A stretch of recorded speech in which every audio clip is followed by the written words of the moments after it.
Now, we are honored to have with us Sri Ravi Shankar Prasad ji, Honorable Union Minister of Law and Justice, Communication, Electronics, and Information Technology, to give us a valedictory address on this finale of the entire annual conference.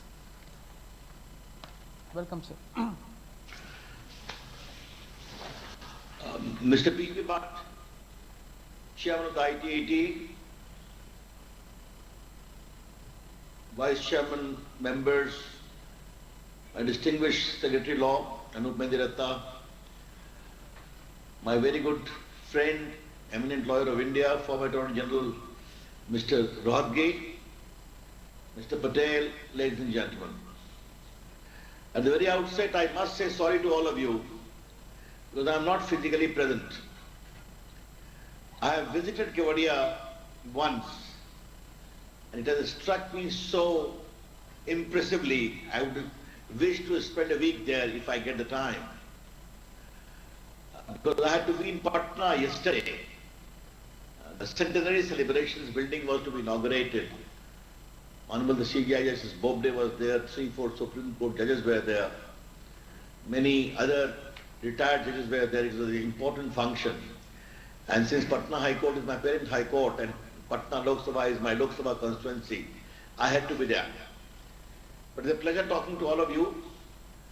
Mr. Bhatt, I am told that income tax practitioners are people who are only believing in accounting, etc.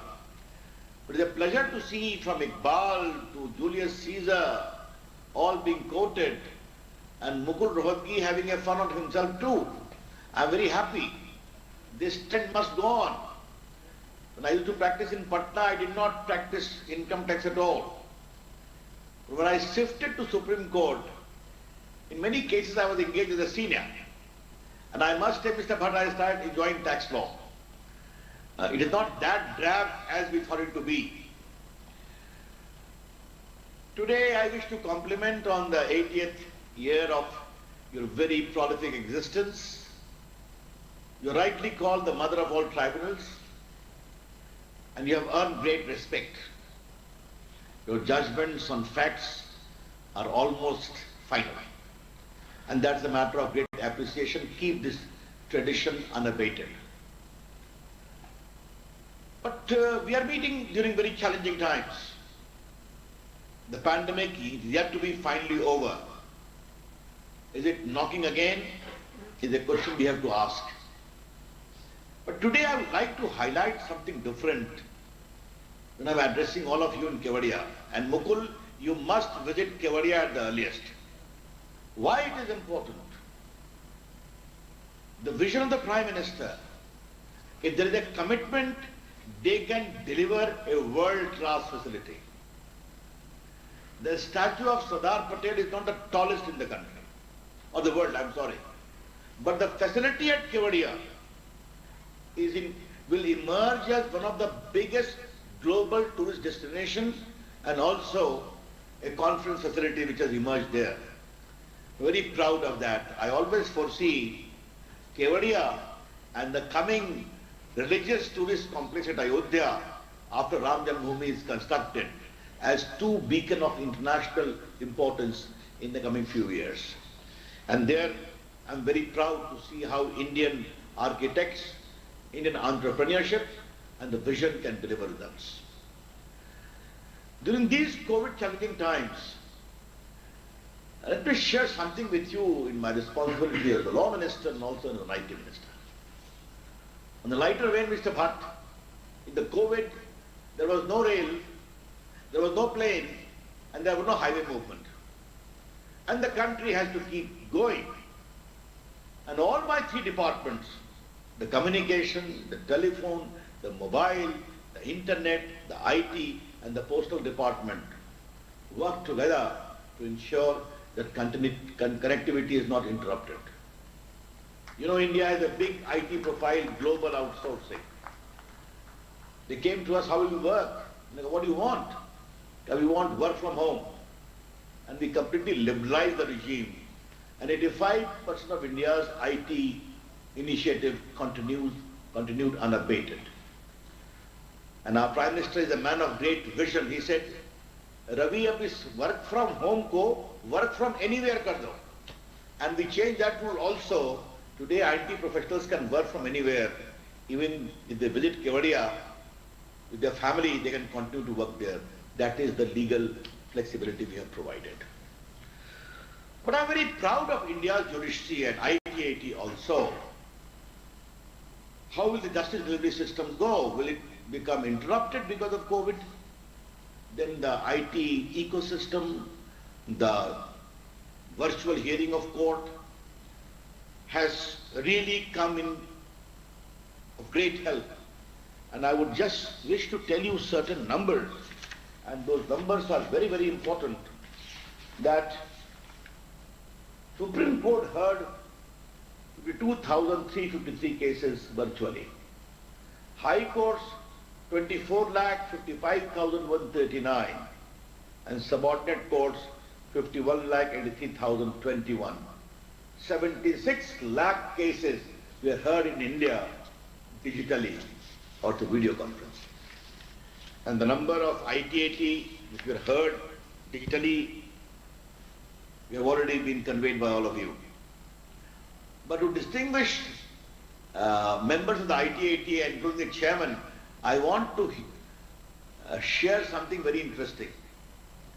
Now lawyers are having a complaint because Mr. Rohatgi argues in Supreme Court, then goes to Delhi High Court on the second button, then goes to Bombay High Court on the third button, then comes via Jaipur and back to Supreme Court again.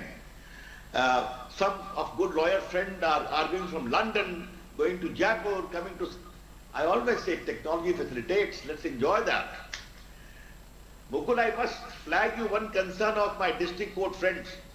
Some of them told me lighter vein कि sir इस बात की चिंता करिएगा ये बड़े-बड़े वकील district court भी नहीं चले आए फिजिकल हियरिंग में. हमने कहा that I'll ensure that they will not come so that your right continues unabated. This is what technology can do. And when I will talk about digital India briefly and how the future and how the future challenges of digital economy vis-a-vis tax administration and tax adjudication, I'll briefly indicate about that. But let me share some fundamental principles. The Narendra Modi government has really delivered on the ground. There is always a competing and conflicting scenario about equity and growth. Should growth be without equity? Or should equity be with growth or without growth? Our approach is very straight and simple. If you want to have genuine equity, that can happen only and only with growth.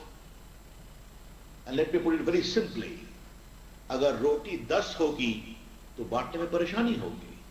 अगर रोटी 10 लाख होगी तो बांटने में आसानी होगी. I remember when I became an MP for the first time in the year 2000, we had the princely privilege to give 100 telephones to people, 100 gas connections. In the Vajpayee government, which I had the privilege to serve, we liberalized it completely. The mobile revolution happened, and no one asked about it.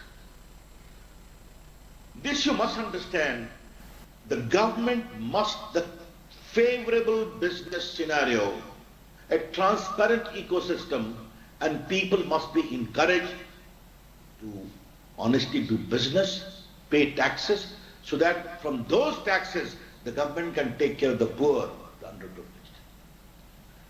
And just two examples I would like to flag here. India in the year 2017 was 130 in the ease of doing business rank. And now, India today is at 63, a jump of 77 more places. Having a favorable FDI regime. I want to share with the ladies and gentlemen present there, even during COVID, my IT and telecommunication department has received the highest FDI ever in India. Because India is a good place for doing business. India offers a good business case. And how it has reflected on taxation in India, just to give you one example. In the year 2014, Mukul, kindly remember this statistics, only 3.34 crore returns were filed. In the year 2020, 6.48 crore returns have been filed.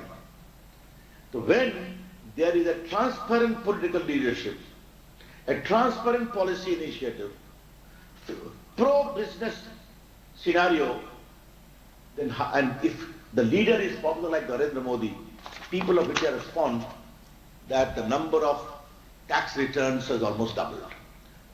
This is how we have to work and consider. We have set up commercial courts. We have changed the contractual obligations also.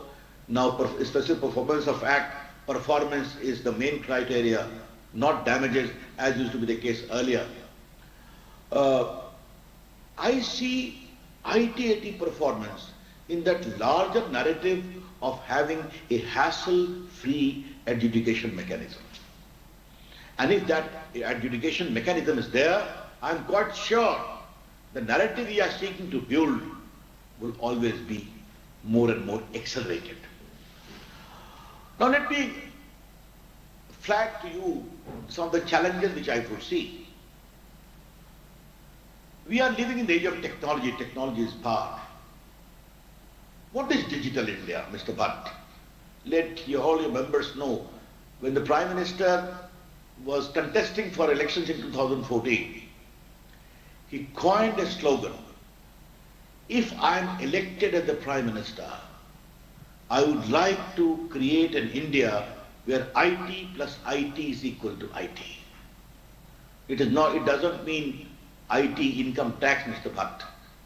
IT first means information technology. Plus IT means India's talent. It equal to IT, India tomorrow. That is the slogan he gave. And I did not know that he would put all the responsibility on my fledgling shoulders. Then the question came, how do we define digital India? Digital India simply means a program designed to empower ordinary Indians with the power of technology. It must bridge the digital divide, and it must lead to digital inclusion. And this must be attained through technology which is homegrown, developmental, and low cost. That is the simple meaning of technology. Now let me give you 4 instances. Aadhaar. Today 1.26 crore Indians are on Aadhaar. Aadhaar is a homegrown technology made in India. And how we have used Aadhaar for empowering of ordinary Indians. You all are aware we opened about 40 crore plus Jan Dhan account to the poor, link that with 120 crore mobile phone, 70 crore smartphone. And Aadhaar is the digital identity to supplement the physical identity. Mr. Bhatt, I would like to share with all the members present there, under the DBT, direct benefit transfer, we have transferred close to 13 lakh crore in the last 5.5 years. And we have saved 1.80 lakh crore, which used to be pocketed by middlemen and fictitious claimants.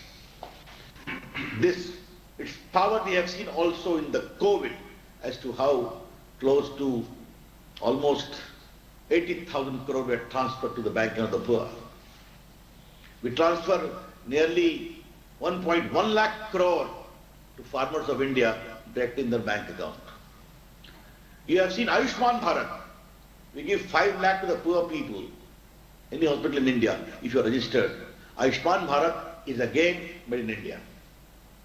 You have seen GSTN, the GST, again digitally being monitored, made in India. And UPI, our digital payment, India has become the top performer in the digital payment globally. Again, UPI made in India. Apart from digital delivery of services, e-scholarships, e-visa, digitization of courts, how India in the last 5.5 years has changed digitally in terms of delivery of services, in terms of digital empowerment, in terms of creation of made in India digital products, and most important, delivery of justice. I just explained about. in my system has created a digital dashboard for the Supreme Court, what we call where all the decided and pending cases of India are there on record. There are 18 crore pending and decided cases and 13 crore judgments and orders. National Judicial Data Grid is the name of that facility. At a click of the button, I can be able to know in which high courts of India jurisdictions, how many cases 10 years old are pending in which district court, in which subordinate courts, and I write to the Chief Justices. Mr. Bhatt, may I recommend to explore the potential of having your numbers cases also on the National Judicial Data Grid, so that at the click of a button, litigants can know decided cases, your orders, your judgments and proceedings.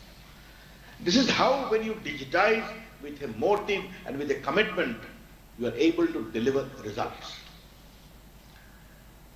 How India is emerging as an investment destination, then I'll come to the challenges which you need to reflect upon. We came with production link incentive to boost up electronic manufacturing. What is production link incentive? Very simple. Come to India, establish your factory, make, manufacture, export outside and earn the incentive. That is production link incentive.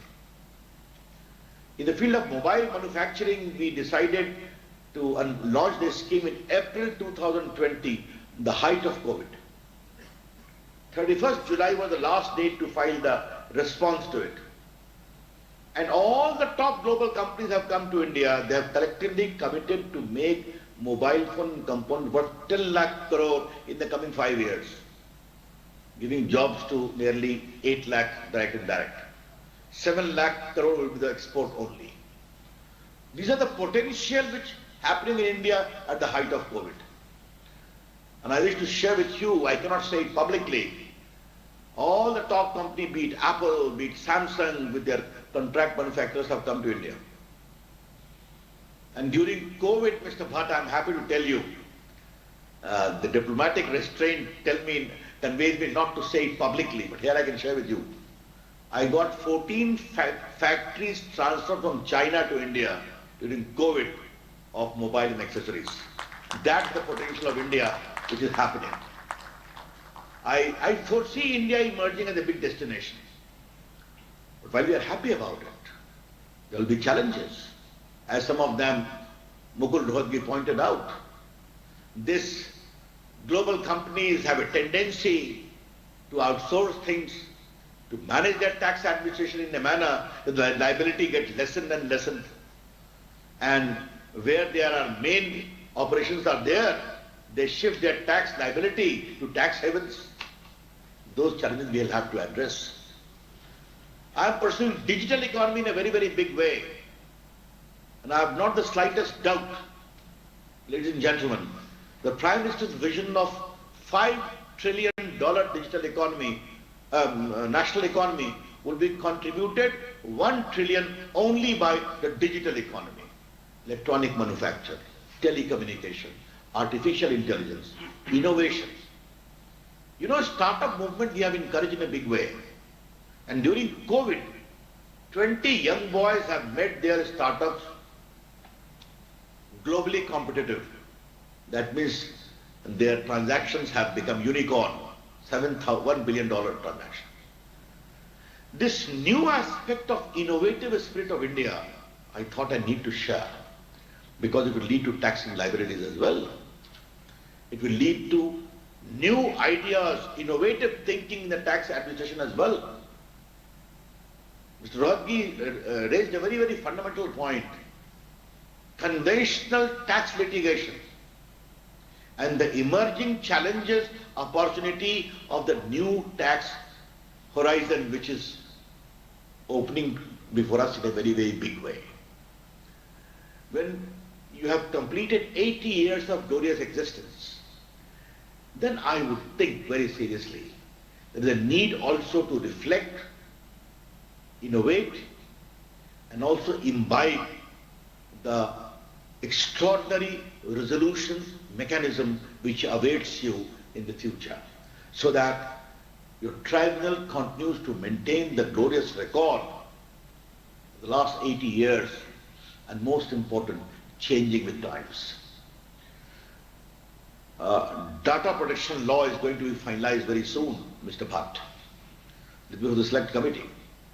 I am very keen as an IT and law minister both to make India a big hub of data economy. What I mean by data economy? Data cleaning, data innovation, data utility. Indians, 135 crore plus, generate lots and lots of data. This data must be used for sound framing of healthcare, of education, of innovation. And if the world can seek the services of Indian technology and human resource, I'm quite sure the world is going to seek a lot of potential of India's extraordinary entrepreneurship in the field of data economy. But data economy would give rise to taxing liability. So I thought whether it is the data economy, whether the digital economy, whether it is the global funding coming here and seeking recourse to tax havens to minimize your taxing obligations, these are the challenges which we have to address. Because I thought, let me give you some of my own understanding of the technological aspect which will impinge upon tax administration for having handled this portfolio for a few years in the last 5-6 years. Now coming to the specific part of it, Mr. Patel, in spite of being a good tax lawyer, I really appreciated your interest in Shairi. Keep it up. And that will keep you going more and more. Don't concentrate only on Iqbal. Okay? There are a lot of new Shairs also who are emerging in India. Come on, I want to give you my word. I'm willing to talk to all of you. You are most welcome to meet me. Faceless IT does not mean the absence of lawyers at all, because eye contact has a big importance in tax administration. But when I say faceless, we say digitization of record. Cases can be filed digitally. Cases can be listed digitally. All these things are there. Therefore, and surely the larger aspect of hearing process will be decided by Mr. Bhatt in consultation with all of you. I don't, as a law minister, I don't wish to interfere in that discretion. That tribunal should be independent in deciding its course. And I'm very clear about it. As a law minister of India, I must need to respect the autonomy of tribunals. But yes, the larger commitment of faceless tax administration need to be adhered to. Now Mr. Rohatgi talked about proviso. Mr. Rohatgi, same was my problem when I started doing tax practice in Supreme Court. I had to read and reread one proviso, then forgetting the impact on the second proviso. I've already conveyed to the Ministry of Economic Affairs, particularly the revenue side, to look into it.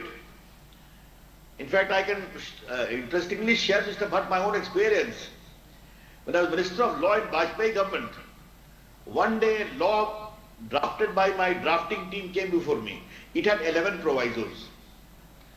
So, हमने कहा, why you have kept 11? कहा, no sir, they are. कहा, let me try to shorten it. And in place of 11, I shortened it into 4 provisos. Then I called them, कहा, देखो तुम ये कर सकते हो कि नहीं. But the reply they gave, Mr. Rohatgi, was interesting. कहा, sir, ये हमारी training ही नहीं है. हमारी training है कि we have to give the maximum provisos. Those are conventional issues we need to address, but Mr. Rohatgi gave a very valid point. Income tax has to be people friendly. It must be clearly understood. And what is the biggest impact of digital platforms? People have law in their mobile phone. They want to read it. They want to understand it. And I'm very clear that they must be able to understand. Mr. Bhatt, you have flagged certain issues. Have you any complaint as far as cooperation from Law Ministry is concerned? I don't think. I have been very, very liberal in extending all the help to the ITAT. It is an important platform of India. And I see Anup sitting by your side. If you have any specific problem, please share it with him. And if he does not address, bring it to me. Okay? We'll work it out together to ensure that there is no difficulty in good tax administration. Because I always say, ITAT is important. And mark my word, ITAT is important to ensure the economic growth of India. That is the larger perspective I have in mind. And we have to work together. It is wonderful talking to you. I don't want to recount what has been done in the latest budget. You all have read it. You all have much debated about it. But I want to assure Mr. Patel and all other members present there that I am most open to having a discussion with you. And Mr. Bhatt, I don't even have any problem discussing with you and your Vice President if there is some issue to be debated at my level. Ultimately, we have to work together. And our objective is very straight and simple. Make India's economy vibrant and developed. Thank you. Namaskar. Jai Hind.